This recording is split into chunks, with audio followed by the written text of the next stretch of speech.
बिस्मिल्लाहिर्रहमानिर्रहीम। तनीर अब्बास की खूबसूरत सिटुन सां त मूं त गुलाब लगाया आहिनि, पोपट पाण ई आया आहिनि। त गफ़ार सिंधी अदबी संगत छा त कंडियार जी तरफ़ां जेको सिलसिलो शुरू कयो आहे उन जे लाइ जस लहणे ऐं वरी अॼु साईं अब्दुल सत्तार अबड़े साहिब वरी मूंखे सदारत जी कुर्सीअ ते विहारे मुंहिंजे उस्तादनि जे साम्हूं जेको मुंहिंजे मथां हिकिड़ी ज़िमेदारी रखी, उन जे लाइ मां साईं जो एहसानमंद बि आहियां।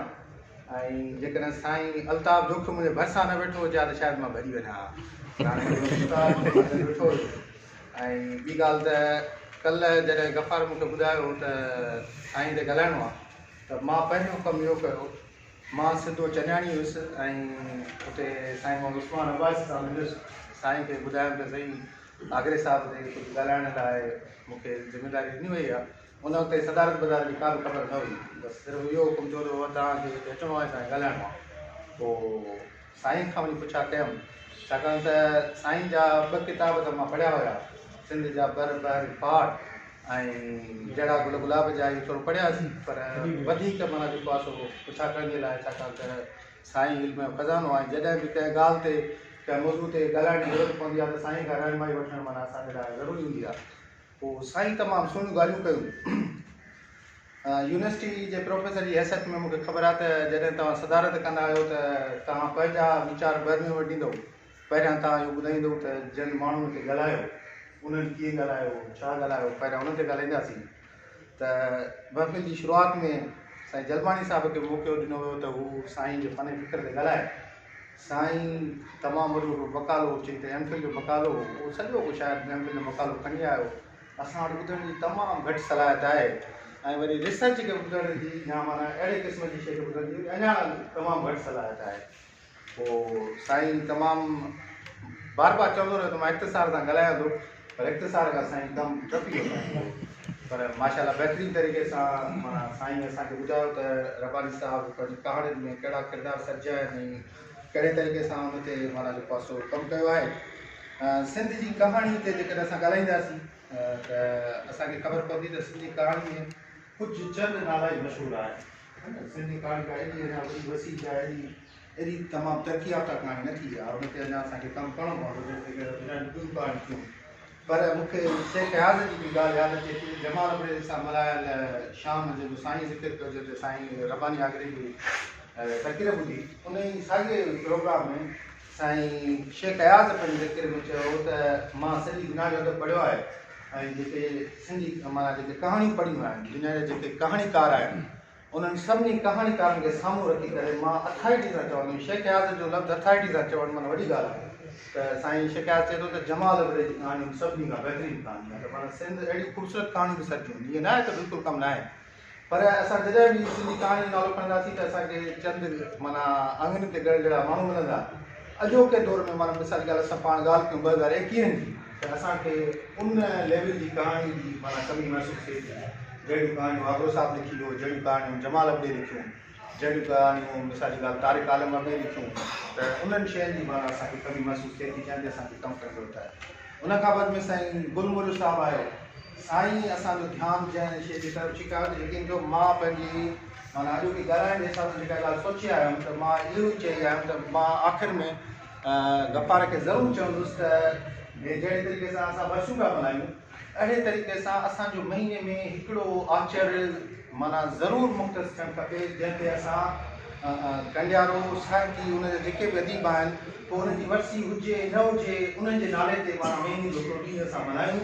नौजवान शागिर्दनि खे असां विहारियूं ऐं असां अगरि सीनियर जीअं साईं वारा उस्ताद आहिनि उन्हनि खे बि असां ॿुधायूं त जीअं असांजो फनी कमु करे सघूं। मिसाल ॻाल्हि हिकिड़ो असां कहाणी जो ॾींहुं रखूं, महीने में हिकिड़ो ॾींहुं हुजे कहाणी जो, पोइ असांजा जेके आसपास जा माना सुठा उस्ताद आहिनि जेके सुठियूं कहाणियूं लिखंदा, उन्हनि खे घुराए करे हिकिड़ो माना प्रॉपर वर्कशॉप करायूं, हिते बोर्ड बि हुजे, हिते चाक बि हुजे ऐं सुठे तरीक़े सां माना हिकिड़ो प्रॉपर वर्कशॉप ते ट्रेनिंग थिए त जीअं नौजवान असांजा जेके वेहनि था त उन्हनि खे ख़बर पए त कहाणी कीअं लिखिबी आहे, कहिड़े तरीक़े सां जेको आहे सो हुन ते कमु करे सघिजे थो। अहिड़े तरीक़े सां हिकिड़ो शाइरी जो ॾींहुं हुजे, शाइरी में मुख़्तलिफ़ सिन्फ़ुनि जो ॾींहुं हुजे, स्वामी लिखण जा मुख़्तलिफ़ जेके बि राइटिंग जा असां वटि जानराज़ आहिनि उन सभिनी जानराज़ ते कमु थियणु खपे। इहो मां सोचियां, पर साईं असांजो कमु आसानु करे सघियो, तंहिंजे लाइ साईं तमामु घणी महिरबानी। उन खां बाद में साईं असांजे तमामु मोज़िज़ साईं सरदार अकबर उलियन साहब साईं जी माना शख़्सियत ते रोशनी विधी त साईं कहिड़े तरीक़े सां असांजे कंडियारे जे लाइ असांजी शाह जी परगिणे जे लाइ माना असांजे लाइ नाव कमायो। बेशक जॾहिं बि कंडियारे जी ॻाल्हि ईंदी त उनजो तारुफ़ साईं सां ज़रूरु थींदो आहे। त मां तव्हांखे हिकिड़ो पंहिंजी ज़िंदगी वक़्तु ॿुधायां। अॼुकल्ह जो Pakistan academy of letters Pakistan अदबी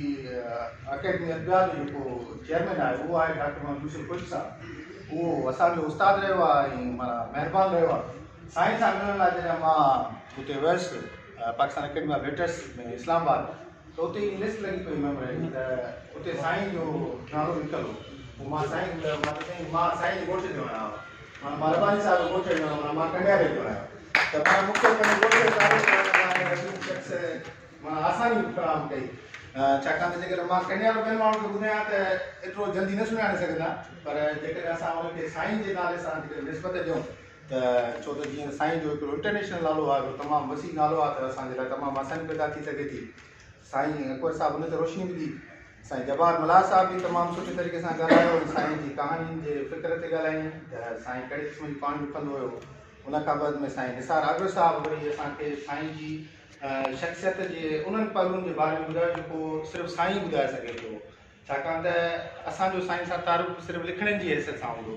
साईं जो वरी उनजो पर्सनल लाइफ में उन सां गॾु विहणु उथणु विहणु त उहो माण्हू उनखे बहितर तरीक़े सां सम्झी सघे थो ऐं उहो तारुफ़ बि असां सभिनी जे साम्हूं अची वियो। ऐं आख़िर में जीअं मां तव्हांखे ॿुधायो त मुंहिंजे लाइ आसानी जो सबबु हुयो साईं अल्ताफ़ जो मूं सां गॾु विहणु। साईं जो जेको ॻाल्हाइणु आहे उहो असां सभिनी जे लाइ, मां साईं जो शागिर्दु रहियो आहियां कंडियारे कॉलेज खां वठी करे, त साईं तमामु सुठे अंदाज़ में ॻाल्हाईंदो आहे, बरचुस्तो ॻाल्हाईंदो आहे, तमामु बहितरीनु साईं असांखे माना शयूं ॿुधायूं। त प्रोग्राम त तमामु सुठो थी वियो। मां हिन प्रोग्राम ते थोरो ॻाल्हाईंदे चवंदुसि त अंग्रेज़ी अदब में हेनरी लॉन्गफेलो हिकिड़ो ख़ूबसूरत शेर लिखियो हुयो ऐं हुन चयो हो त lives of great man all reminds अस, lives of great man all reminds अस that we can make our lives sublime and departing leave behind us footprints on the sand of time। माना हे जेके बि अज़ीम इंसान आहिनि, हे जेके बि भलो शख़्सियतूं आहिनि, जेके ग्रेट मैन आहिनि, उन्हनि जी ज़िंदगियूं असांजे लाइ हिकिड़ो सबक़ु हुयूं, हिकिड़ो रस्तो हुयूं। उहे असांखे ॿुधाईंदियूं त असां बि पंहिंजी ज़िंदगी खे एॾो सुठो सुहिणो ख़ूबसूरत बणाए सघूं था। उनजे करे असां उनखे बार बार यादि कंदा आहियूं, उनजे करे उनजो ज़िक्र करणु ज़रूरी हूंदो आहे। ऐं उनजे करे अलाह साईं बि क़ुर में बि असांखे हुकुम ॾिनो त नेकनि सां गॾु वियो, सचनि सां गॾु वियो, सुठनि माण्हुनि सां गॾु वियो, छाकाणि त जेकॾहिं तव्हां नेकनि सुठनि माण्हुनि सां गॾु वेंदो त लाज़मी आहे उन खां कुझु न कुझु शयूं सिखंदो। त उन खां अॻिते जेको स्पिरिट वरी असां वटि हुजणु खपे, उनखे वरी मां कनेक्ट कंदुसि। अंग्रेज़ी अदब जो ॿियो मशहूरु शाइर आहे टेनिसन, और यूएसिस में लिखे थो त we are not now that stand with in old days. चए थो अगरि जा पोड़ा थी विया आहिनि, हाणे उहा हिमत बि कान्हे का। यूलिसिस जे लाइ टेनिसन पंहिंजी शाइरी में लिखे थो त हाणे पोड़ा थी विया आहियूं, हाणे का उहा हिमत बि कान रही आहे जेका उहा जवानी जे ॾींहंनि में हूंदी हुई। Moved earth and heaven that which we are. छो त माज़ी में जॾहिं असां जवान हूंदा हुआसीं त एॾी हिमत हूंदी जो ज़मीन खे लोड़े छॾींदा हुआसीं, ज़मीन खे धोड़े छॾींदा हुआसीं, एॾी वॾी हिमत असां वटि हूंदी। हाणे पोड़ा थी विया आहियूं, हाणे एॾी हिमत असां वटि कान्हे का। ऐं पोइ अॻिते चए थो त one equal temper of heroic heart made weak by time and fate but strong in will। चए थो त पर हिकिड़ी ॻाल्हि आहे त वक़्तु असांखे इहो ज़रूरु सेखारियो आहे त जिस्म भली पोड़ा थी वञनि तव्हांजा, सोचूं पोड़ियूं न थियनि, दिमाग़ तव्हांजा पोड़ा न थियनि, उहे पोड़ा न थियनि। इहो असां ज़िंदगी खां सबक़ु वरितो आहे। जिस्म भली पोड़ा थियनि, छाकाणि त वक़्त जी तक़ाज़ा आहे, जिस्म सभिनी जा पोड़ा थींदा। हर इंसान फानी आहे, हिकिड़ो दफ़ो ज़रूरु क़बर में लंघणो आहे, पर तव्हांजा जिस्म पोड़ा थी वञनि, जज़्बा पोड़ा न थी वञनि, तव्हांजा जोश पोड़ा न थियनि, तव्हांजे तक़दीर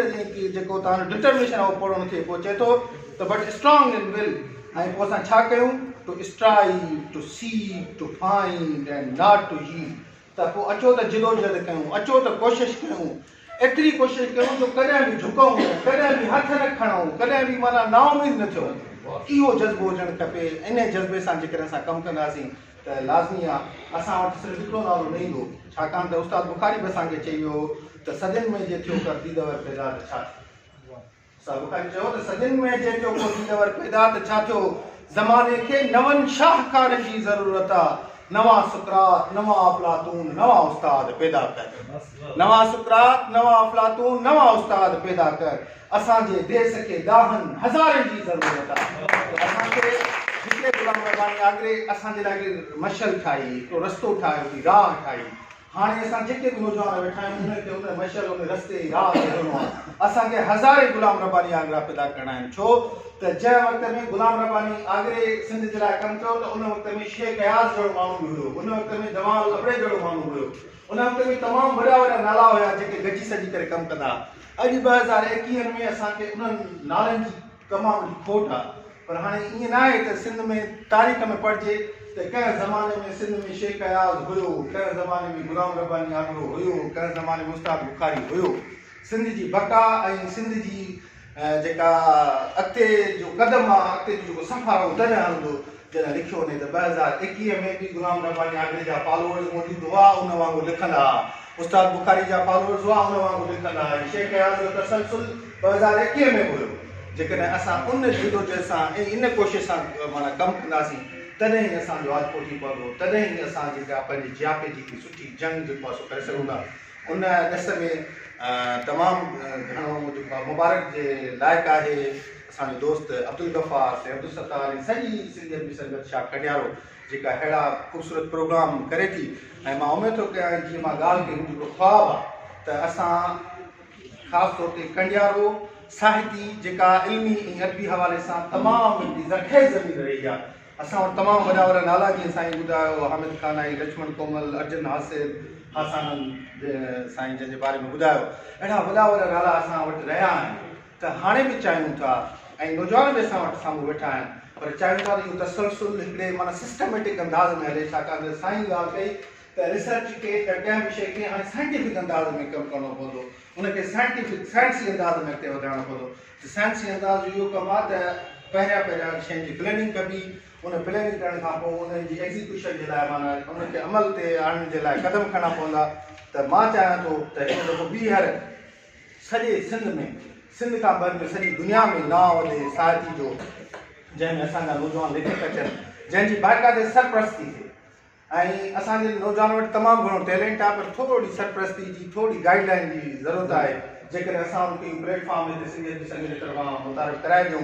असां वटि तमामु वॾा वॾा नाला आहिनि सम्झो उन्हनि नालनि खां जेकॾहिं असां फ़ाइदो वठूं प्रैक्टिकल फ़ाइदो वठूं सिर्फ़ु उनजी ॻाल्हियूं न छो त ॻाल्हियूं त पोइ बि हलंदियूं पर जेकॾहिं प्रैक्टिकल असां नालो वठी मिसाल जी ॻाल्हि ऐं उन्हनि जे लाइ हिकिड़ा प्रैक्टिकल